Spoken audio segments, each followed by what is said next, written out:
믿을 수 없는 일이 벌어졌습니다. 일본이 곧 사라질 수도 있습니다. 일본의 유명 예언가가 7월 5일 일본에 대재앙이 올 것이라고 예언했어요. 연초부터 이미 끔찍한 일들이 일본 열도를 강타하고 있는데요. 이런 상황 속에서도 일본 정부는 무언가 은폐하고 있습니다. 때문에 현재 일본인들은 엄청난 공포에 사로잡혀 있죠. 도대체 일본에서 무슨 일이 벌어지고 있는 것인지 궁금하지 않으신가요? 오늘 사연은 일본의 하야시 유키라는 재난 전문 기자의 사연입니다. 잠깐 사연 시작 전 구독과 좋아요 버튼 눌러주시면 저에게 큰 힘이 됩니다. 그럼 오늘의 사연 시작합니다. 저는 일본 도쿄에서 태어나고 자란 하야시 유키라고 합니다. 17년 넘게 NHK에서 재난 전문 기자로 일해왔고 살아오면서 수많은 재난 현장을 경험해왔습니다. 그러나 제 인생에서 가장 잊을 수 없는 순간이 있다면 2011년 3월 10일 바로 그날입니다. 그날은 평범한 하루였습니다. 평소처럼 NHK 본사에서 취재 계획을 세우고 있었죠. 그런데 오후 2시 46분 그 순간 일본 전역이 흔들렸어요. 창문이 부서지고 서류들이 바닥에 쏟아졌습니다. 도쿄에서도 이 정도의 흔들림이 느껴질 정도였으니 진앙지가 있던 도호쿠 지방은 말할 것도 없었겠죠. 머릿속이 하얘졌습니다. 본능적으로 이건 단순한 지진이 아니다. 최악의 상황이 올 것이라는 직감이 들었고 바로 취재팀을 꾸려 현장으로 향했어요. 헬기를 타고 도호쿠로 이동하는 동안에도 상황은 점점 더 심각해지고 있었습니다. 이동 중 무전으로 들려오는 소식들은 절망적이었어요. 진도 9.0의 대지진, 무려 40M 가까운 쓰나미, 그리고 원자력 발전소 사고까지. 재난 전문 기자를 17년 동안 해오면서 크고 작은 지진을 취재해왔지만 이런 규모의 재난은 처음이었습니다. 하야시시 미야기현 해안가에 도착합니다. 착륙 준비하세요. 카메라맨의 말에 저는 창밖을 내다봤어요. 그리고 믿을 수 없는 광경을 목격했습니다. 도시 전체가 사라졌어요. 건물들은 흔적도 없이 쓸려 내려가고 거리는 폐허가 되어 있었습니다. 시커먼 바닷물이 도시를 덮쳤고 곳곳에서 구조를 요청하는 사람들이 물에 떠다니고 있었죠. 수십 년간 이곳에서 살아온 주민들은 평생 본 적 없는 광경에 넋을 놓고 있었습니다. 헬기가 착륙하자마자 저희 취재팀은 곧바로 현장으로 뛰어들었어요. 그러나 너무나도 거대한 피해 앞에서 우리의 취재 계획은 완전히 무의미해졌습니다. 단순히 카메라로 담아내기에는 너무나 큰 재앙이었죠. 그 순간 저는 기자가 아닌 한 인간으로서 무력감을 느꼈어요. 하야시 씨, 여기 생존자가 있습니다. 카메라맨의 외침에 달려가 보니 한 노인이 쓰러져 있었습니다. 다리가 부러진 듯 했어요. 하지만 저희에게는 응급 처치 능력도 구조 장비도 없었습니다. 저는 절박한 마음으로 무전을 잡고 외쳤어요. 구조팀 필요합니다. 미야기현 이시노마키 지역의 생존자 발견. 의료 지원 시급합니다. 그러나 돌아온 대답은 절망적이었죠. 현재 정부 대응이 진행 중입니다. 모든 구조팀이 배치되었으니 기다려 주십시오.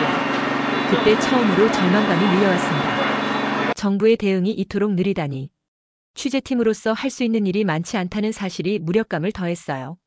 주민들은 구조를 기다리며 떨고 있었고 저희는 그저 이 모든 것을 카메라에 담을 수밖에 없었습니다. 그러던 그 순간 멀리서 생소한 소리가 들려왔어요. 헬기 소리였습니다. 추가 구조팀이 온 것이라고 생각한 저는 안도의 한숨을 내쉬었지만 착륙한 헬기에서 내린 이들은 예상치 못한 사람들이었습니다. 대한민국 긴급구조대입니다. 어디에 도움이 필요합니까? 순간 제 귀를 의심했어요. 대한민국? 일본 정부의 구조대도 아직 제대로 도착하지 않은 이 시점에 한국 구조대가 벌써 도착했다고요? 한국 구조대의 첫 모습은 아직도 잊히지 않습니다. 노란색과 주황색 조끼를 입은 한국 구조대원들이 신속하게 내려오더니 순식간에 수색 작업을 시작했어요. 그들은 우리가 헤매던 장소에서 단 몇 분 만에 생존자를 찾아냈습니다. 저는 경악했죠. 일본 취재팀이 혼란 속에서 제대로 도움을 주지 못하는데 어떻게 이토록 신속한 작업이 가능한 걸까? 한국 구조대원들은 일본어를 할 줄 아는 대원들과 함께 직접 주민들에게 다가가 안심시키고 구조된 사람들에게 응급처치를 제공했습니다. 그들은 자신들의 나라에서 일어난 일처럼 간절하게 그리고 최선을 다해 구조하고 있었어요. 한국 구조대의 활약을 보며 저는 깊은 인상을 받았습니다. 그들의 손길은 하나하나가 희망이었고 실력은 믿을 수 없을 만큼 뛰어났어요. 한 노인이 쓰러진 채로 구조되었을 때 한국 구조대원 중 한 명이 그의 손을 잡으며 일본어로 말했습니다. 괜찮습니다. 끝까지 도와드리겠습니다. 그 말 한마디에 할아버지는 눈물을 흘리셨어요. 그리고 저도 모르게 가슴이 먹먹해졌습니다. 일본과 한국은 복잡한 역사를 공유하고 있는 나라입니다.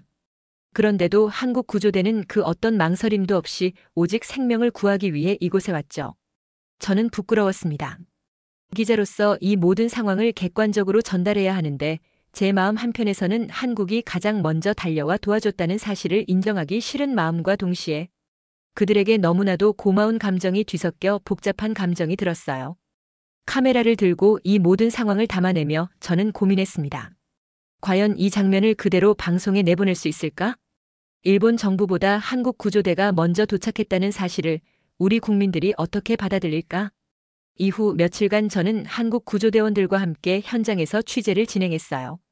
저는 그들과 함께하며 한국의 재난 대응 시스템이 얼마나 철저하고 체계적인지 알게 되었습니다. 그들의 장비는 최신식이었고 구조 기술은 일본보다 앞서 있었죠. 하야시 씨, 우리는 2년 전부터 새로운 구조 시스템을 도입했어요. 인공지능을 활용해 생존자의 위치를 예측하는 기술인데 정확도가 90%를 넘습니다.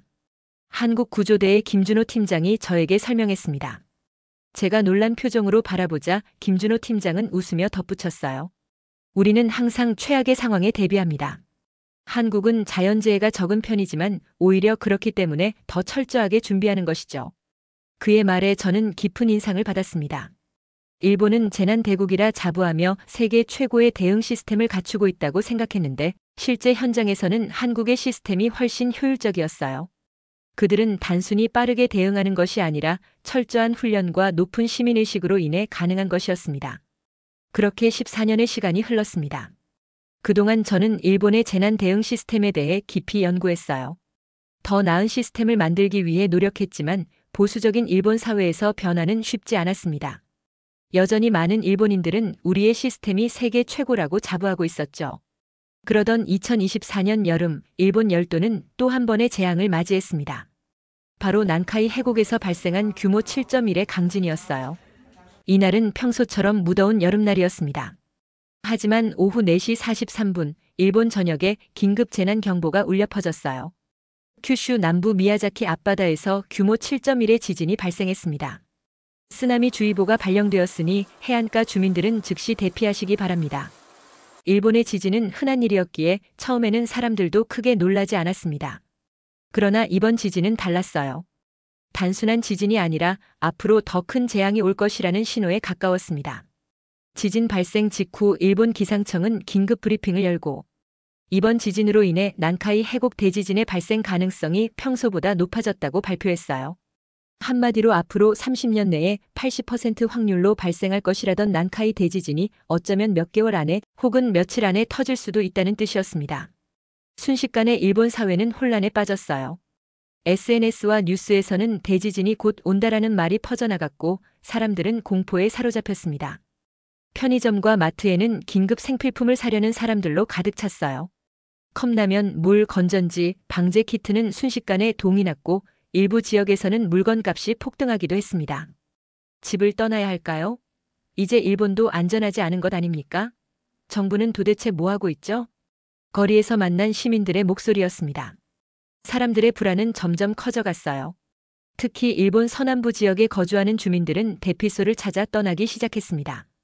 일본 정부는 여전히 확신을 주지 못했습니다. 대지진 발생 가능성이 증가했지만 정확한 시점을 예측할 수 없다는 말만 되풀이하며 국민들에게 침착할 것을 요구했어요. 그러나 국민들은 정부의 대응을 믿을 수 없었습니다. 2011년 동일본 대지진 때도 쓰나미 피해는 크지 않을 것이라고 발표했다가 결국 2만 명이 넘는 사망자를 낳았던 기억이 아직도 생생했기 때문이에요. 그러던 중 예상치 못한 곳에서 경고가 터져나왔습니다. 바로 일본의 유명한 만화가 타츠키료였어요. 2011년 동일본 대지진을 정확히 예측했던 만화가로 그가 남긴 내가 본 미래라는 예언 만화가 최근 다시 화제가 되고 있었습니다. 타츠키료는 2021년 개정판에서 2025년 7월 5일 일본의 초대형 재난이 발생할 것이라고 예언했는데 마침 이번 7.1 지진이 난카이 해곡에서 발생하면서 그의 예언이 현실이 될지도 모른다는 불안감이 퍼져나갔어요. 설마 이번에도 맞는 건가? 7월 5일에 대지진이 온다면 우리는 어떻게 해야 하지? 일본 국민들은 다시 한번 패닉에 빠졌습니다. 하지만 가장 큰 문제는 바로 일본 정부의 대비 태세였어요. 정부는 난카이 대지진이 발생할 가능성이 높아졌다고 발표하면서도 정작 구체적인 대응책을 제시하지 않았습니다. 공식적으로는 재난 대비가 철저하게 이루어지고 있다고 했지만 현실은 달랐어요. 몇 년 전 진행했던 대피 훈련이 유명무실한 형식적인 행사였다는 사실이 밝혀졌습니다. 일부 지역에서는 지진 대피소가 아직도 제대로 정비되지 않았고 원자력 발전소의 내진 설계도 여전히 미흡한 곳이 많았어요. 이러한 상황에서 저는 다시 한번 기자로서의 사명감을 느꼈어요. 동일본 대지진 때 취재했던 한국구조대의 김준호 팀장에게 연락을 취했습니다. 그는 이제 한국국토안전관리원의 재난대응센터장이 되어 있었어요. 김준호 씨, 오랜만입니다. 하야시 유키입니다. 지금 일본에 큰 위기가 닥쳤습니다. 한국의 재난 대응 시스템에 대해 더 알고 싶습니다. 김준호 센터장은 즉시 응답해 주었고 한국의 재난 대응 시스템은 지난 14년 동안 더욱 발전했다고 했어요. 특히 AI를 활용한 지진 예측 기술과 스마트 대피 시스템은 세계 최고 수준에 도달했다고 합니다. 김준호 센터장에게 자세한 정보를 들은 후 저는 결심했습니다. 한국의 발전된 재난 대응 시스템을 일본에 소개하는 특집 다큐멘터리를 제작하기로 했어요. 물론 쉽지 않은 결정이었습니다. 일본 사회에서 한국을 모범 사례로 내세우는 것은 여전히 큰 저항을 받을 수 있었으니까요. 제 상사인 다카하시 부장은 예상대로 반대했습니다. 하야시 군, 지금은 국민들의 불안을 잠재워야 할 때야. 한국의 시스템이 우리보다 낫다고 말하면 국민들의 신뢰가 무너질 거야. 하지만 저는 더 이상 침묵할 수 없었어요. 부장님, 국민의 생명이 위험합니다. 우리가 도울 수 있다면 그것이 한국이든 어디든 최선의 방법을 찾아야 하지 않을까요? 결국 다카하시 부장도 한국의 재난 대응 시스템에 대한 짧은 특집을 허락했습니다. 하지만 그것이 일본보다 나은 점만 강조하지 말라는 단서를 덧붙였죠. 저는 그 작은 기회를 놓치지 않기로 했어요. 그런 와중에 더 충격적인 소식이 전해졌어요. 도쿄 외곽의 주택가에서 대형 싱크홀이 발생해 트럭이 빠지는 사고가 일어난 것입니다. 사소해 보이는 이 사건이 앞으로 벌어질 대재앙의 전조가 될 줄은 그때 아무도 예상하지 못했습니다. 싱크홀 사고 소식을 듣자마자 저는 즉시 취재팀을 꾸려 현장으로 달려갔습니다. 도쿄 외곽 주택가에 도착했을 때 이미 현장은 혼란스러운 상태였어요. 지름 10m가 넘는 거대한 구멍이 도로 한가운데 생겨 있었고 그 안에는 화물 트럭이 절반쯤 빠져 있었습니다. 운전자는 어디 있습니까? 제가 현장 경찰관에게 물었어요. 아직 구조하지 못했습니다. 현재 싱크홀이 계속 확장되고 있어 접근이 위험한 상황입니다. 이 말을 들은 순간 저는 대지진의 전조가 아닐까 하는 직감이 들었습니다. 즉시 지질학 전문가들에게 연락을 취했어요. 그리고 충격적인 사실을 확인했습니다. 하야시 씨, 이 싱크홀은 단순한 도시 인프라 문제가 아닙니다. 난카이 해구의 지각 변동이 지하수 흐름을 바꾸면서 생긴 현상일 가능성이 높아요. 도쿄대학 지질학과 사토 교수의 분석이었습니다. 만약 그의 말이 사실이라면 이 싱크홀은 대지진의 징조일 수 있었어요. 저는 즉시 방송국으로 돌아와 긴급 보도를 준비했습니다. 그러나 다카하시 부장은 제 보도 내용에 강한 의구심을 표했어요. 하야시 군, 확실한 증거가 있나? 단순한 추측만으로 국민들을 공포에 떨게 할 수는 없어. 정부 발표를 기다려보자. 하지만 저는 기다릴 수 없었습니다. 김준호 센터장에게 연락해 한국의 지질학자들 의견을 구했어요. 한국지질자원연구원의 전문가들은 위성 데이터를 분석해 놀라운 결론을 내렸습니다.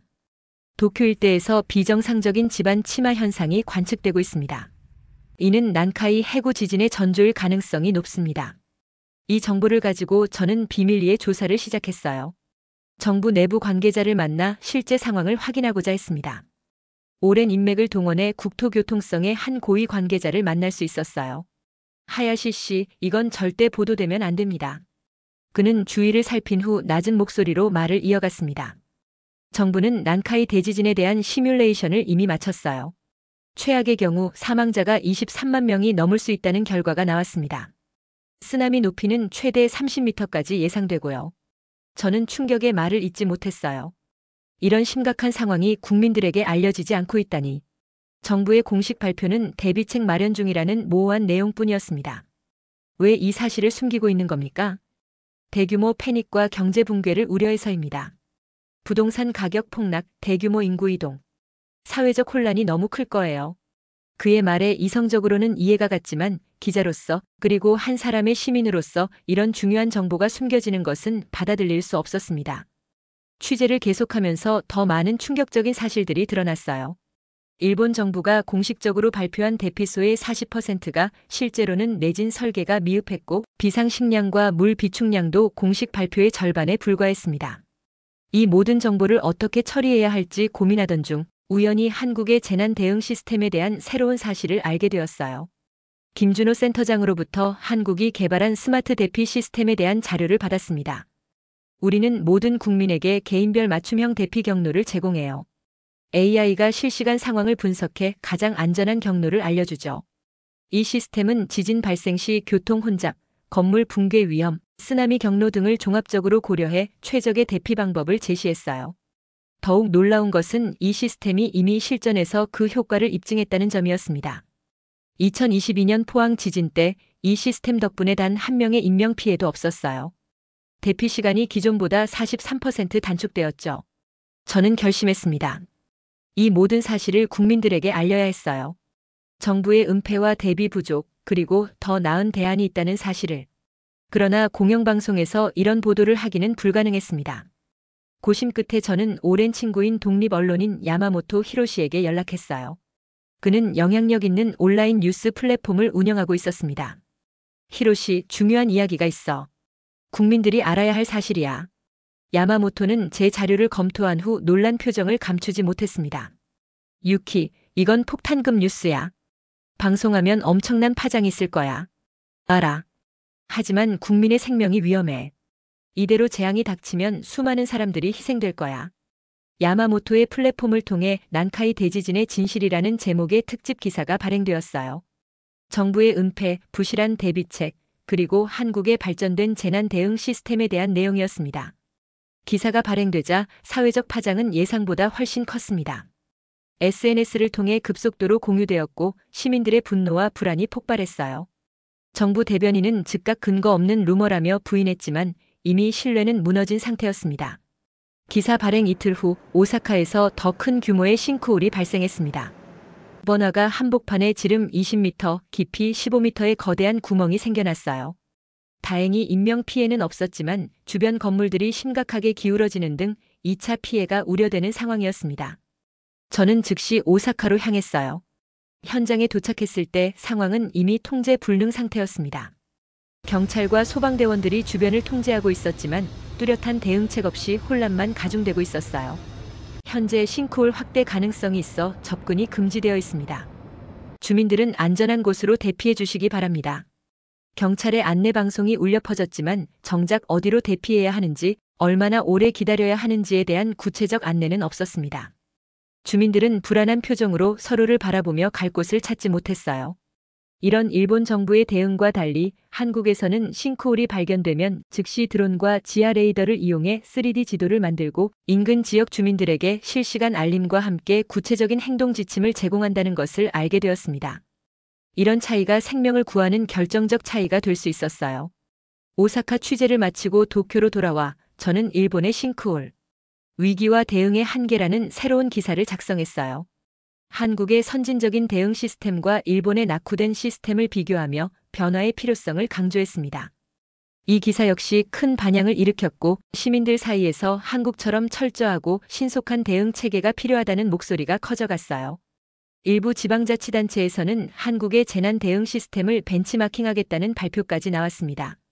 두 차례의 폭로성 기사 이후 저는 더 근본적인 문제에 접근해야 한다고 느꼈습니다.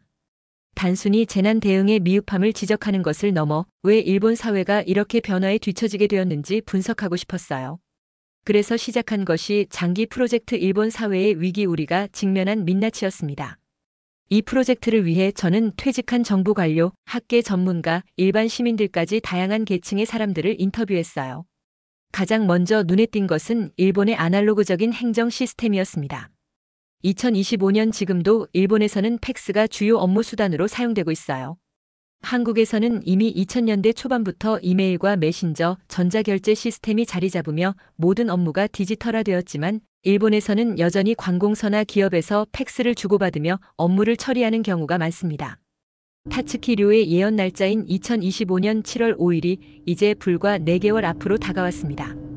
일본 전역에는 긴장감이 고조되고 있어요. 하지만 이전과는 달리 이제 많은 시민들이 구체적인 대비책을 마련하고 있습니다. 정부 차원의 대응도 점차 변화하고 있고요. 일본과 한국의 공동 연구팀은 난카이 해구의 지각 변동을 24시간 모니터링하기 시작했어요. 한국의 첨단 AI 예측 시스템이 일본의 지진 관측망과 연결되어 더 정확한 예측을 시도하고 있습니다. 양국 정부는 재난 발생 시 신속한 구조와 복구를 위한 공동 대응 매뉴얼도 준비 중이에요. 김준호 센터장과 함께 진행한 마지막 세미나에서 저는 이렇게 말했어요. 재난에는 국경이 없습니다. 한국과 일본은 역사적으로 복잡한 관계가 있었지만 자연재해 앞에서는 서로를 돕는 이웃이 되어야 합니다. 우리는 서로에게서 배우고 함께 더 안전한 사회를 만들어야 합니다. 그리고 제가 처음 던졌던 질문으로 다시 돌아갔습니다. 일본이 무슨 죄를 지었길래 이런 재난이 닥치는 걸까요? 그 답은 자연이 우리에게 죄를 물어서가 아닙니다. 우리가 자연의 경고를 무시하고 변화를 거부했기 때문입니다. 이제 우리는 겸손하게 배우고 과감하게 변화해야 합니다. 7월 5일이 점점 다가오고 있습니다. 과연 타츠키류의 예언이 현실이 될지 아니면 우리의 준비와 노력으로 재앙을 막을 수 있을지는 아직 알 수 없어요. 하지만 한 가지 확실한 것은 이 위기를 통해 일본 사회가 변화의 물결을 타기 시작했다는 사실입니다. 저는 일본인으로서 한국의 발전된 시스템을 인정하고 배우는 과정이 결코 쉽지 않았다는 것을 고백합니다. 오랜 자부심과 선입견을 내려놓는 것은 아팠어요. 하지만 그 과정을 통해 우리는 더 안전한 사회로 한 걸음 나아갈 수 있습니다. 오늘 영상이 어떠셨나요? 응원과 격려의 말씀들을 댓글로 남겨주세요. 감동한 가득에서 아름다운 마음을 모아 사연자분 전달해드리고 있어요. 그리고 구독과 좋아요, 알림 설정을 부탁드립니다. 더 빠르게 감동적인 영상을 시청하실 수 있습니다. 감동적인 사연을 주변 사람들에게 공유하고 함께 이야기 나눠보세요. 끝까지 시청해주셔서 감사합니다. 더욱 더 좋은 영상으로 찾아뵙겠습니다. 행복한 하루 되세요.